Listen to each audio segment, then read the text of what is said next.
Hey there, it's Melissa Brunetti, and welcome to the Mind Your Own Karma podcast.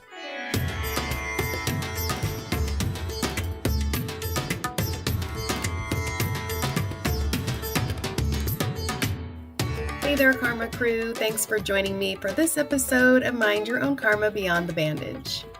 If you pressed play on this one, I know one thing about you.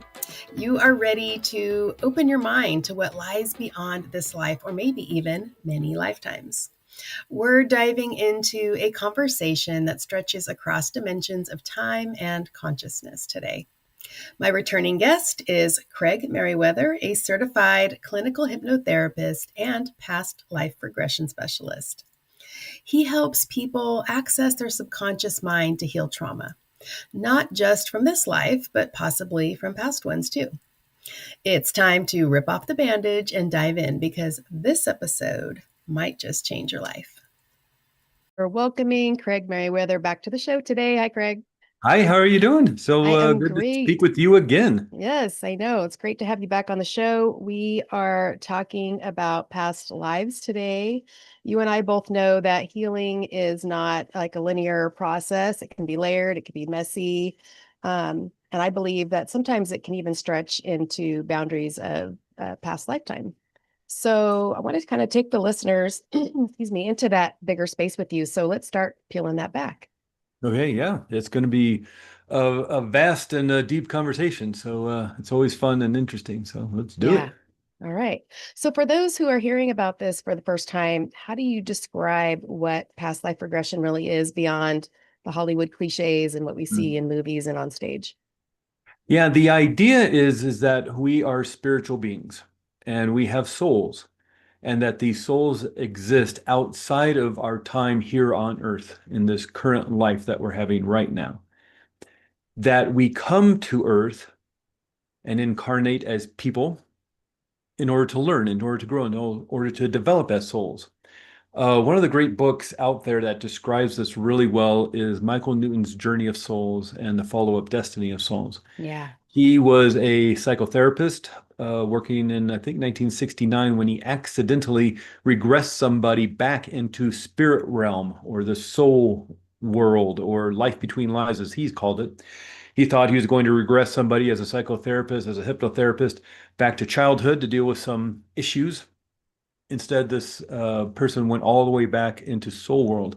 And this fascinated Dr. Newton. He wanted to figure out if he could do it again. And so he started kind of experimenting, working with people. And over some years and working with lots and lots of people, he developed this protocol in order to start moving people back in memory to their time as just a soul in this soul world. What he found fascinating as he worked with more and more people in the 1970s is that people kept having the same experience. It's somewhat different, but they all kind of had the same experience of reuniting with their soul family, their soul group. That they would, go to the spiritual library to look up other past lives, or the past life viewing room, or go to the healing space, meet the council of elders to discuss how things went in the past life or other lives, and how growth is going. And all these people, even though they didn't know each other, it's obviously 1970s, there's no internet, they're not connecting with each other. They different ages, different cultures, ethnicities, yet they're all having similar experiences.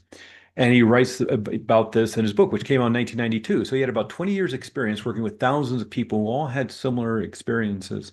And the experience is that we are souls. And as a new soul, we get placed in a group.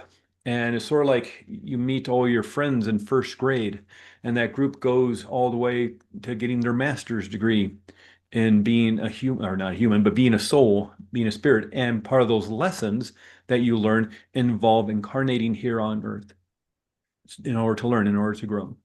And so what past life regression can do is help you remember some of those past lives you've experienced throughout your time as a soul, in order to help progress your healing, your learning, your development. And I said healing there because sometimes there is aspects of these lives that kind of connect to us, that follow us, if you will, that need to be resolved. They didn't get resolved in that past life. and they need to get resolved in this life in order for you to move forward. And so it's not that you're going back and living this life again. You're not going to get stuck in this past life. You're not living. It's just a memory. Just as you can't get stuck in your memory of what you ate for lunch last Sunday. You can't get stuck in the memory of how you got yourself to the airport when you took that trip to wherever. That memory of high school prom, or if you played sports or were in theater or band or smoked cigarettes behind the school gym. You cannot get stuck in those memories, or as early childhood memories, if you can remember super early stuff. This is what this is. And all we're doing in terms of past life regression is, if I was to have a conversation with somebody who says, "Oh, tell me about what happened last week when you took that trip," or tell me what happened about going to the airport and the traffic jam, or that favorite restaurant you ate at, or the movie you just saw. And you're having a memory, you're having an experience. Maybe if you're at your favorite restaurant, you can talk about the taste of the food. You're out hiking in a beautiful place, you smell the smells of nature, feel the breeze on your skin, the beautiful sun on you, if maybe you're lying down at the beach or swimming in the cool ocean. And you're having these visual experiences, even though you're not there at the beach, in the mountains, at high school prom. And so all you're doing is like swimming in the pool. It's just that when we're having these memories of this life, we're kind of swimming in the shallow part of the pool. All we do in past life regression is go a little bit further. We go a little bit deeper into the deep end of the pool. So like if you were a kid and you played in the pool and somebody tossed those rings into the deep end, and you dive down into the deep end, get the rings and come back. It's the same pool. This is us. This is our soul. It's just oftentimes when we're in this life, we just kind of hang out in the shallow end. Well, this is just going a little bit further. And it's accessing memories, like maybe you're trying to remember a talk you went to a few years ago in order to learn and to grow. Or maybe there was a traumatic experience in your life you need to cut the cords from. Doesn't mean you need to not remember that experience, but to cut the hurt and the pain and the things that may be causing you to not move forward in life. Well, all we're doing is expanding that a little bit further. And instead of a memory of this life, we're looking at a memory in a past life. Yeah, Yeah. that's so interesting. Yeah. Especially the healing part of it. I mean, a lot of us feel like it's just fun to go back and see what I was in a past life, but to actually go back and to heal is amazing. So what pulled you towards this path personally? Was there a moment that you thought, okay, there's more going on here than the conscious mind can explain? I don't know that there's a specific moment. It's always just fascinated me, spirituality. I grew up in the Episcopal Church and went to a Baptist-run school, so I had this deep indoctrination into religion, Christian religion. And to go to school, I went to the University of California, Santa Cruz. And that's a bit of a hippie-ish kind of town. Yeah. And I was there in the 1990s, early 1990s. Well, throughout the whole 1990s, went to school in the early 1990s. And I was introduced to a lot of different cultures. And I got introduced mainly through the music, actually. So I enjoyed listening to music and playing music, and there was all sorts of classes, dance classes, concerts. They had the Ethnic Arts Network, which would hold big, huge festivals of all the different kind of dance you could do, the different kind of music that was in town, the different kind of martial arts you could do. And it introduced me to all these different cultures, these different philosophies, and these different religions, these different thoughts around spirituality. And so I got introduced kind of through the music and through the culture, through food, through dance. And it just fascinated me. There was a lot of bookstores back in Santa Cruz at that point. Probably, I think the downtown area had something ridiculous, like 7 or 8 bookstores, all kind of different themed. And I would just go and always end up in this spirituality section of the bookstore and looking stuff up. And it just was an aspect I was not aware of, past lives. And it just opened up. That was right around the time that Michael Newton book was coming out. The Many Lives, Many Masters had come out in 1988. And that was making a big impression upon people. And so it was just one of those things that introduced me. And as I just have moved forward since the early 1990s. It's just something that has always grabbed my attention. One of the reasons when I decided to train in hypnotherapy, because it helped me so much. We talked about this, I think, the last time, so I won't go too much into it. But, because of the hurt and pain I'd gone through in my life, one of the things that helped me through that was hypnotherapy. And I loved it so much. I was so fascinated by that aspect in terms of consciousness and healing and using the subconscious mind to move forward and remove those blocks. I wanted to train in it, but what I was looking for was also the more esoteric side of that work. Because I knew it was out there. And the reason I picked the Hypnotherapy Academy of America is that, one, it's an extraordinarily intensive training program, 2.5 months, 500 hours, 9 a.m. to 6 p.m. Monday through Friday. This isn't some like history class in university. It's, Tuesdays and Thursdays for an hour. This is 9 a.m. to 6 p.m. Monday through Friday for 2.5 months. And the last 2 weeks, the last 100 hours is past life regression. And so you get this foundation of clinical hypnotherapy dealing with trauma in this life, lack of confidence, lack of feeling worthy, the other things that you might use hypnotherapy for, including medical hypnosis like pain control and healing acceleration. And once you have this basis, this foundation, is then you learn past life regression.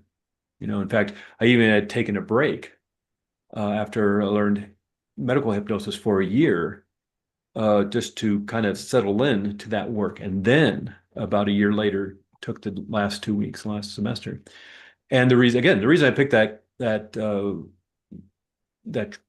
training with the Hypnotherapy Academy, specifically with them, and a big part of why I wanted to do hypnotherapy because of this deeper work in the spiritual realm. And of course, past life regression is a big part of that. I think a lot of people get into the more spiritual aspects of hypnotherapy because of past life regression, but there's of course more aspects to it than that, like connecting with your guides, connecting with healing and any sort of ancestral issues that may be along your ancestral line, and any kind of spiritual tune-up that you might be needing in this life. But past life regression is certainly one that's most fascinating because, one, it's just fascinating and interesting to discover any past lives you might have had in throughout your existence as a soul. But it's also the healing, like you mentioned a little bit ago. The healing is so important around it. Yeah. Yeah. I did a group past life regression one time at a spiritual fair, and I was thinking, this isn't going to work, with all these people in here. And, I was surprised that when the doors opened to this elevator that she had us in going down, down, down, that I was in somebody else's body, and it was like a man's body, like in Pakistan or something. I can't even remember all the details of where I was, but I was literally walking in this body. I could see my clothes and everything. And I was like walking through this town where there was like little shops and people selling stuff. And it was crazy. I just was blown away how easy it was for me. So how does someone usually know they're ready or even meant for this type of work? Well, it's that intuition. And it's like anything. Why do you like the music you like? Why you like the food that you like? Why you like the TV shows you like? There's lots of interesting music out there, but you're drawn to something for some reason. And so I believe it's your higher self tapping you on your shoulder, that big soul part of you that is tapping you on your shoulder saying, now is the time. Because I'll have people call me up. We'll have a consultation call before the appointment, which I'm happy to talk to anybody about this work. And they'll say, okay, well, I have these issues that I know are within this current life that, have this relationship that broke up and a lot of hurt and pain from that. And I had some trauma growing up within my family. And there are specific issues within this life that need resolution. But I also know that I have a past life. Maybe they've been to a medium or a psychic or somebody or channeler, or they just feel it, or they read one of the Brian Weiss's books or Dolores Cannon or Michael Newton or somebody says, I feel drawn to this for some reason. And it's usually how they get it, through a book or hearing somebody speak about it. And which should I do first? And to me, the answer is, well, which one feels best? There isn't like a, elementary school, high school, college kind of idea around healing. It's what is your intuition telling you? If I was to tell you right now, oh no, you definitely need to do the hypnotherapy for this current life first, do you feel disappointed? Yeah. Or do you feel relieved? That's going to tell you right there. Because in and of itself, you know, I, I care about you, of course, as a human being, as a person in pain who wants healing. But in terms of how you achieve that is up to you. Because I don't know you, and I don't know what is best for you, but you do. Yeah. And your subconscious, and you can use that feeling state of disappointment or relief or excitement as a signal. Yeah. To I always use which one's flipping a best. coin. Yeah. I Yeah. always tell my clients, flip a coin. If if it turns Yeah. up no, how do you feel? Is it, Mhm. disappointing or what? Yeah. And Yeah, people are like, exact oh same my thing. gosh, that's so easy to do. Like it's like Yeah, revelation. and it's interesting doing it in a big group too, because again, in and of itself, the person doing the past life regression isn't doing anything to you Yeah. per se. This isn't a massage or Reiki or something like that. This is guiding a person into their own experience. Now, with a group, of course, you have to be a little more general about it, obviously, and you can't have that one-on-one experience where you're having them explain what is happening, so you can Yeah. focus um, on the healing that needs to happen. And that's super important when you work one-on-one, because what is it you're looking for, and as you move through that past life, specific things will become obvious as to, okay, well, this connection needs to be cut and this issue needs to be resolved and this thing needs to be healed, which you can do up in that soul world where you go after you end that life. And so with a big group, of course, you can't have that personal experience, because when you're doing a past life regression, you are aware. Again, just like if I was to have somebody close their eyes and just say, please tell me about the last time you went to a restaurant and what you had to eat.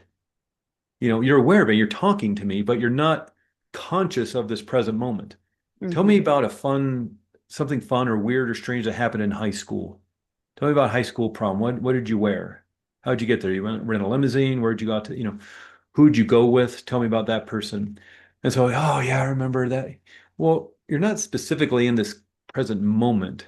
You've dropped down in that alpha brainwave state and you're remembering the past. You're not in the past, but you're remembering things and you're telling me about it. You're in this altered state of consciousness, but you're conscious enough and aware enough that we can have a conversation. I can ask you questions. Well, what color was the dress? What color was the tuxedo? What color was the limousine? What kind of music did they play? And you go, oh, well, is this, and have a conversation. Well, obviously with a group, you can't do that and you have to be very general, but it can still be very powerful because you have that experience. I went to a Brian Weiss workshop actually quite recently, and there's 700 people in there. And he had done a workshop the weekend before with probably another 700 people. And so there's 700 of us doing a couple past life regressions a day. And it's because you have your own experience.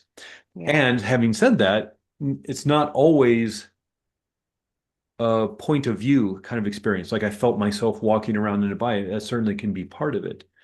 But it may be that you're watching it like an interested observer. Like you're standing off to the side. It's like, oh yeah, that's me walking across the field there. Oh, and these other people are coming towards me. Maybe like you're sitting in a movie theater and you're watching it up on a screen. Or maybe it's more just like a narrative. Maybe you don't really see anything at all. You're just kind of getting a notion of, or maybe see kind of hazy, vague images, or maybe just still shots like pictures. Maybe you're just downloading the information. The experience will come to you in the way you need it to. So next time, Melissa, you may have one past life experience and may be totally different than what you did, because the information will come to you in the way you need it. And so if it's going to be an intense experience, maybe you don't want to be in it. If you're storming Normandy Beach in 1945, you may not want that to be a point of view experience like, Saving Private Ryan. That was, even that, swinging up on movies. I kind of had one of those once. So maybe you need to be removed from it. Your spirit guide, your own higher self will present it to you in a way that's safe for you and gentle for you. And you're also going to remember that this information, while I use the analogy of remembering what you had for lunch last week or high school prom or something. This is a bit different, and it doesn't actually, kind of lock in place well, because what you're really doing is pulling in kind of 5D information into a 3D brain. Mm. And so it has to present this information to you in a way that will be you can understand it. All right. And so if people ever saw that movie Interstellar with Matthew McConaughey and Anne Hathaway, and they take the rocket ship and have to go to the different planets and all that. And not to give anything away, especially because this is I don't know, 15-year-old movie. So you should have seen it by now. But it's a great movie, and I'm not getting anything away because it's so convoluted and an incredible movie. But at the end, he's kind of in this 5D world, and he's trying to communicate with the 3D world, hence the books and the things. If you've seen the movie, you know what I'm talking. If you haven't seen the movie, you watch it. It's pretty cool. But the whole thing with the books and the dust and all that thing, he's trying to communicate from a 5D world to a 3D world. And that's what's happening here, is we're pulling in this information, and we can go if you want into more of the biology of it and the pineal gland and all that. But pulling in this 5D information through this antenna of the pineal gland of our brain, which then has to change it back into 3D information. So sometimes it may, come to you in a little bit different way, like you see it on a movie screen, or you just feel like you're downloading, or there's hazy images or something. And so it'll come to you in the way you need it, and the way your brain can process this. And it's not just that it ends the minute they say 1, 2, 3, 4, 5, fully aware and alert. The insights will still come to you in the days and weeks and maybe months afterwards, maybe years afterwards. You'll see a book in a bookshop window, you hear a conversation in a coffee shop, you'll see a bumper sticker on a car, and some things will start to click. I say, oh, wait, that kind of fits with, you see a documentary about the time that you went back to because you wanted more information. Oh, now this starts making sense. Yeah. And so what you want to do in a past life regression is just pull in as much information as possible, because you don't have weeks and months, years to analyze all the information. Do you ever get somebody that doesn't get anything? Is blank, just nothing happening? Not particularly. They always have an experience. They may the thing that I think people get frustrated with is they don't have the experience that they wanted. Mm. And they want that experience they read about in the Brian Weiss book, or they want that experience that Dolores Cannon had that she told everybody about, or that their friend had. And if they don't have, it's because I have people who work with somebody who they were giving me information. I was walking them through or helping them, move through these experiences. But because it didn't show up the way they wanted it to, they insisted it didn't happen. Mm. Well, I didn't have a past life regression. It's like, you literally told me about all these things. Well, I know, but I didn't live in, I don't know quite, they couldn't explain what the issue was because I kept one, but you said all these things and you had this experience, and at the end you told me how you passed, and but it wasn't a past life regression. And that's why I try to be very, very clear in my emails to people when we're setting up an appointment and during the consultation call, and even when we meet for the appointment, and whether it's over Zoom, something like this, or an in-person session, saying, okay, this is going to be the experience that you have, which may not be what you read about in Brian Weiss. Yeah. It might be very different. That Brian Weiss has been doing this since the early 80s. He's been doing it for 40 years. He's worked with thousands. He worked with 700 people one weekend. Yeah, and he's going to pick all his best stories and put them in a book. So he puts 5 stories in a book. Yeah, exactly. And so he's going to pick the ones that are most colorful and most interesting and to the point of what the theme of the book is, and ignore the other 1,000 experiences that people have had over the years with him. Yeah. And so that's the most, I think, frustrating thing for people is they want it to look like, a movie, and it may not come to them like that. And the only person, that one sticks out to me as somebody who had an experience. I have a recording of it, of them having this experience and then denying the experience because it didn't show up the way they wanted it to. because it Yeah. didn't sound like the Brian Weiss book. So I find that if you're coming to, I mean, if you're setting up an appointment, and we've talked and we've emailed, and generally you've done the research around this or been thinking about it for probably some time. Generally, people just don't hear about it yesterday and make an appointment for tomorrow. It's taken some months, if not years, for them to finally say, okay, I want to do this now, having read the books and seen the video lectures and things like that, having heard other people's experience, maybe. And so they're open to it and they're ready for it. And so they'll have it. Again, this is just like, you know, somebody, well, I don't know if I can remember last week. I know you can't remember every single little thing of what happened in high school. And that's the thing with the past life regression. I mean, if somebody lived to 90 years, obviously we can't go through 90 years of that past life. Just like however old you are right now, you can't in this next hour and a half tell me about everything that's happened to you up until your age today. So we pick, 4 or 5 different significant events in that life that have to do with what you want to look at. And so if, it could be as general as go back to the past life that is most influencing your current life. Mm. Or if somebody's dealing with some anger or some anxiety that has an unknown cause, like they've been to therapy for years and they've worked on themselves and they still have this anger within their heart or this anxiety about just life and they can't figure out what it is. And now they're getting the intuition that maybe it's a past life. Okay, well, go back to the past life that is influencing this anger and go back to past life that is causing this anxiety, however the phrase needs to be. And that's kind of tuning the channel because there's lots of TV shows out there. Well, you know which TV show you want to watch, and now you can click the channel to the right thing. So it's kind of like focusing that antenna of the pineal gland to the right channel that you want to look at, the right life you want to look at. And so people will have an issue that they want to work on usually, often, or sometimes maybe it's just for fun. They read the books, somebody else had an experience, they've always wanted to try it. So it might just be for insights and discovery and to explore, which is really fun too. But in terms of that experience, we're only going to look at, only, quote unquote, only going to look at 3, 4, 5 different scenes in that past life. Now, they may be years and decades apart and not in chronological order, but we're only, in terms of the timing involved, and especially wanting to move up to spirit world to kind of release and let go and create some healing and some more discovery around your purpose in this current life. There's only so much time during a session, even if it's a longer session, like one of the 3 or 4 hour sessions, there's really only so much time you have to look at that past life. So we're going to pick 3 or 4 different scenes.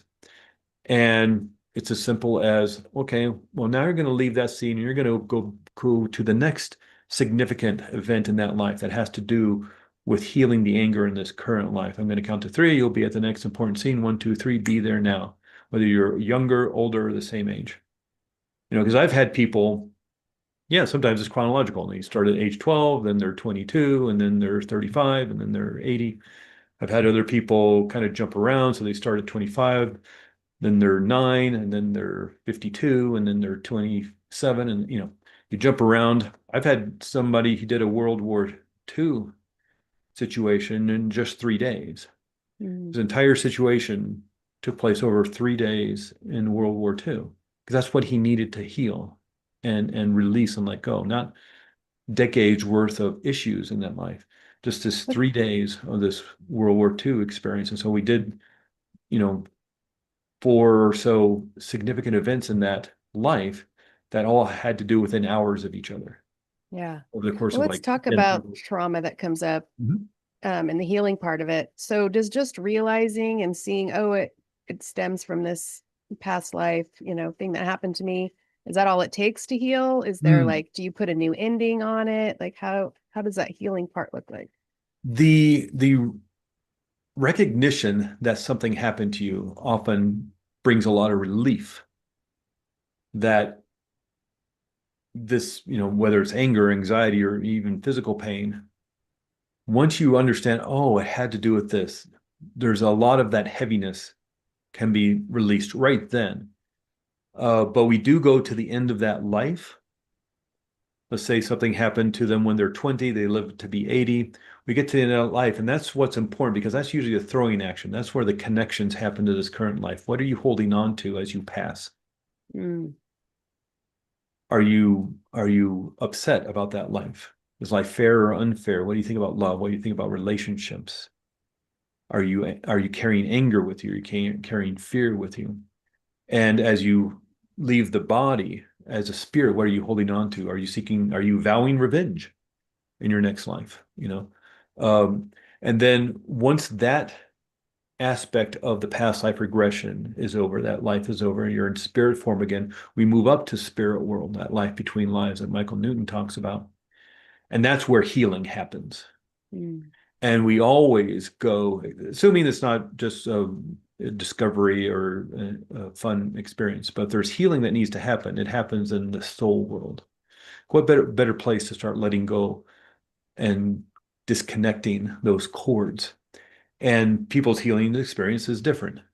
Again, this is pulling in 5D information into a 3D brain. So you have that experience within your 3D brain.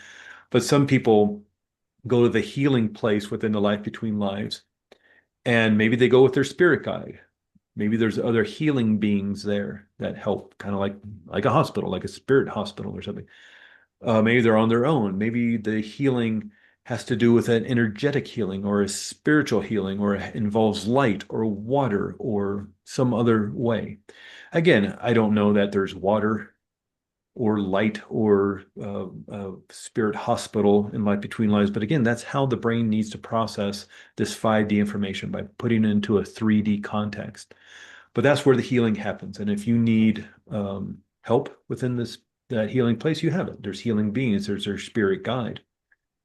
And we take time to do that healing and pulling the cords. And I start my book, the Past Lives Guidebook, with a story of somebody actually creating a physical healing. And she had something like 20 years of hip pain, chronic daily hip pain, that she'd been up to all the doctors, all the physical therapists, all the MRIs, all the x-rays, nothing. Nobody could figure out what this pain was about. We're doing a past life regression, and we take time during that spirit world experience, meeting your soul family with your spirit guide, the counsel, whatever your experience is going to be. But we always make time for the healing place.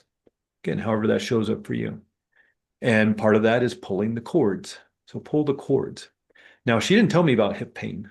I had no idea she was in any physical pain whatsoever. She didn't tell me about it. That's not what we were working on, or that's not what the experience she was looking for. But I always check up on people a few days later.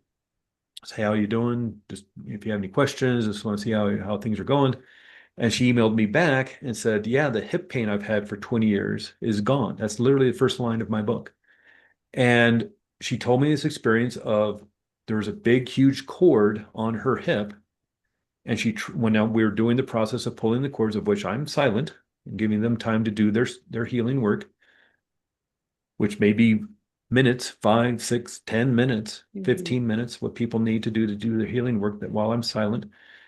And I'm checking on their ecology. I'm making sure they're okay. And you can tell people are doing their work. Their eyes are moving around, or they're grimacing, or I'm making sure they're okay. But I give them their privacy to do this deep healing work. And she says she's pulling the cord, she couldn't get it out. So she asked her spirit guide to help her start, and they couldn't get it out either. And so they had all the spirit guides come over, all the healing beings, spirit beings come over and help them. Sort of like one of those tug of war things. You see, they started just pulling it out, pulling it out, pulling it out. Finally, it came out. And she emailed me 2 or 3 days later, says, yeah, I haven't had hip pain in like 3 days. First time in 20 years, I haven't had hip pain. Yeah. Again, I didn't know that was a thing. She didn't explain that to me. She didn't talk about that's what she wanted to heal. But it's like, oh, well, I'm here. I might as well heal this too. Look at this big, gigantic cord on my hip. No wonder I'm having pain. And so this isn't just about, the spiritual healing and the resolution you may get around an emotional issue or a mindset issue. People have physical healings within their body. We know this from Books like The Body Keeps the Score, Yeah. and other books like this, the low back pain, or the pain in your heart, or what the other issues of where you hold on to that hurt and that pain. It's like, well, what if it's, again, just like a memory? What if you're just extending a little bit further, not the trauma somebody may have experienced as a child. What if the trauma experienced in a past life that didn't Yeah. get resolved, that you I had didn't? one where I was like a Viking in some Mhm. war, and my horse fell on my hips. And so my hips were broken. Well, I've had both my hips replaced now in this life. Mhm. I was born with hip dysplasia. So Yeah. it was so crazy, but I didn't get to the healing part. So maybe I need to go back Mhm. and do that. Yeah, that's a big issue, I think. Well, especially at the big group experiences. Obviously, you can't go if you have, you know, 20 people, let alone 500 or whatever in a Brian Weiss workshop. Yeah. I go to every person and it's like, are you done? Is this resolved? They have to have their experience. That's why it has to be somewhat generalized and kind of broad, Yeah. and try not to lead people into a situation where they experience a traumatic event and require that right then and there. But hopefully, maybe leads them. Oh, this is an interesting experience. I think I can go deeper. But in terms of working with somebody, the healing's paramount, the most important, especially in the work as I was trained in, and they that was an important aspect uh, during school was the healing aspect of this. Yes, it can be fun. It can be extraordinary to have these insights and make these discoveries and see how you're connected to other people in your current life. Hmm. See that they've played parts because we come together with our soul mates, our soul group, our soul family. It's Yeah. sort of like a uh, theater troupe. Like let's say there's a theater troupe in your town, local community theater of 8 actors, and they do 6 plays during the year. Well, they're going to choose to play the story they want to tell, what these characters are going to learn, and how they're going to grow during this story that's being told. They're going to get the costumes. They're going to choose who's going to play what role, and then they're going to do another play, and then they're going to differentiate the roles. Maybe one play the actor and actress are mother and father, and the next they're married, and then the next they're brother and sister, and the next they're just acquaintances in an office. There's the same actors, they're Hmm. just playing a different role. Yeah. And so in terms of the healing, are there relationships that maybe were uncomfortable in a different life that maybe there's still some issues around that? Is there need to be healing around that? You Yeah. know, of course around that. So it's important to identify that, especially working one-on-one, obviously. Uh, Important to identify those issues that need resolution, whether it's within the body, within the soul, or the emotions, the mindset, or with relationships in your life.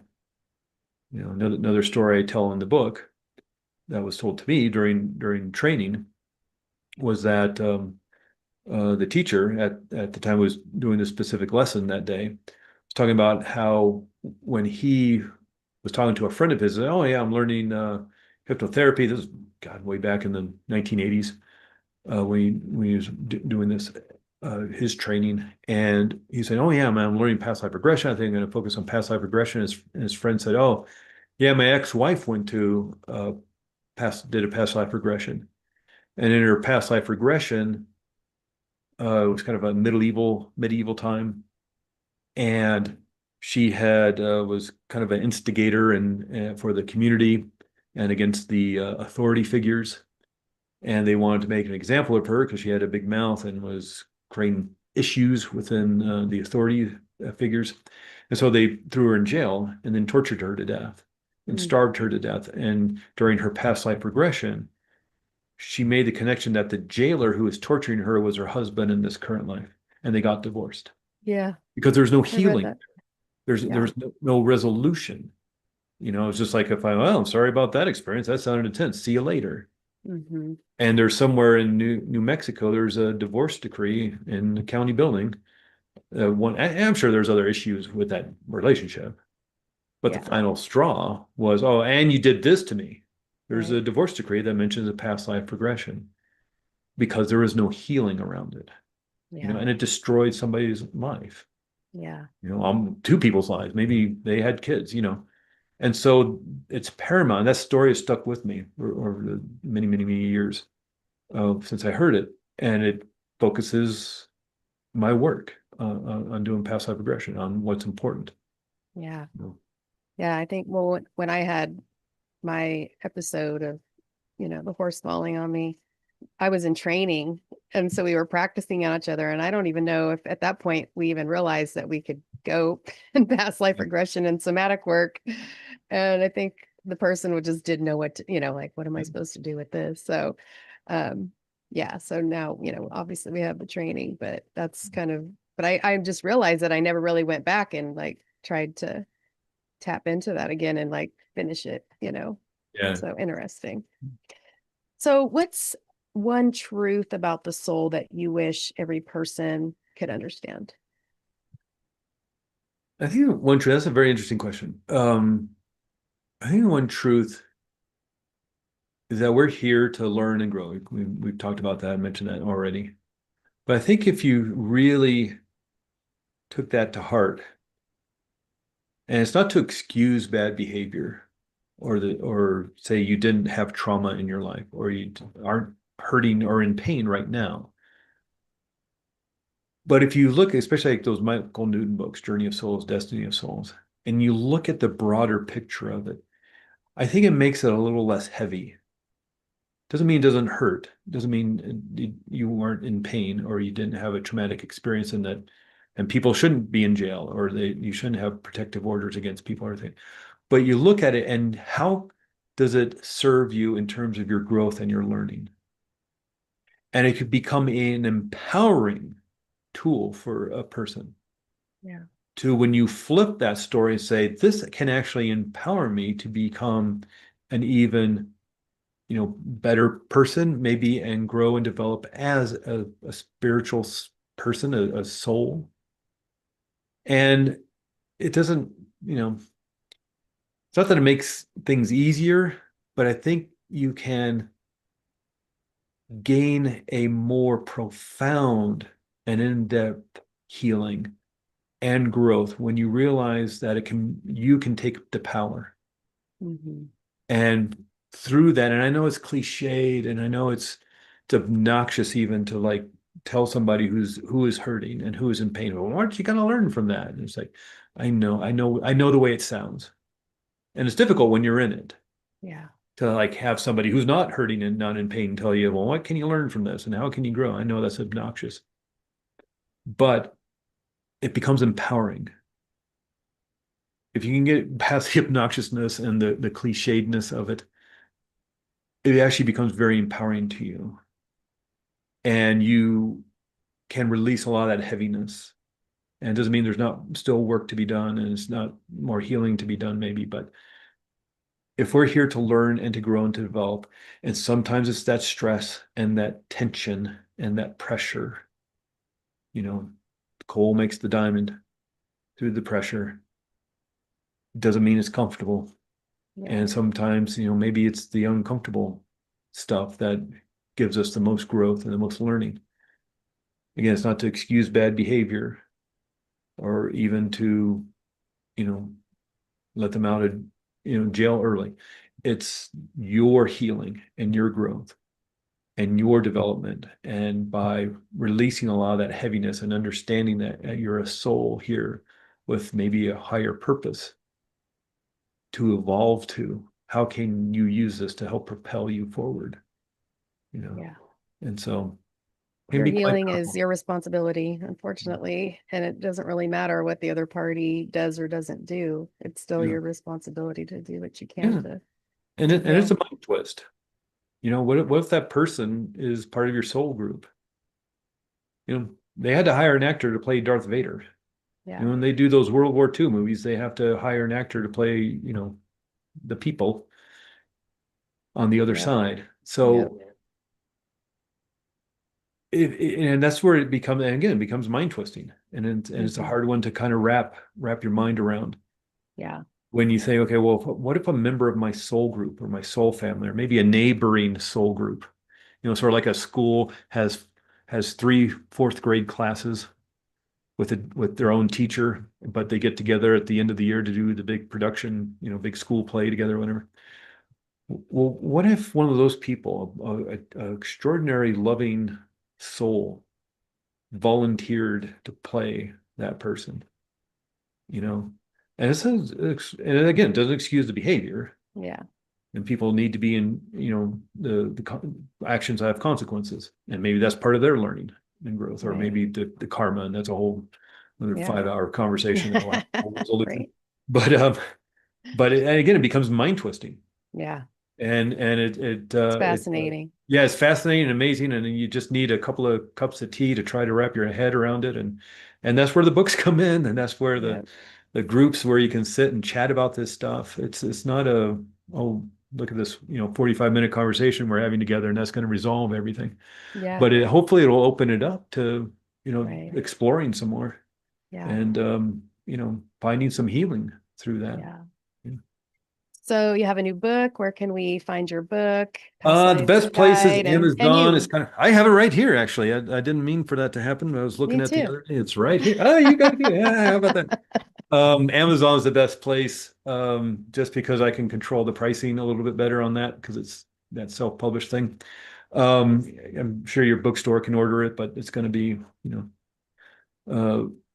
with the shipping and to them, and then they're needing to pay their rent and all that. But so find it on Amazon, and you can find more about my book and me at sacredmysteryhypnotherapy.com. And if anybody's interested in more, information about this, or wants to chat, I'm happy to talk with people over the phone or email, because it's a fascinating conversation. Yeah. So all your links will be in the show notes.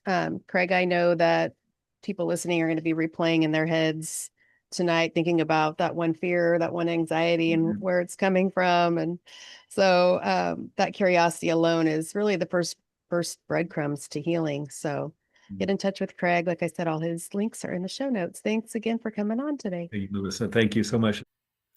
I hope this conversation with Craig Meriwether opened something in you, even if it is just a curiosity that healing might go deeper than talk therapy or surface level mindset work.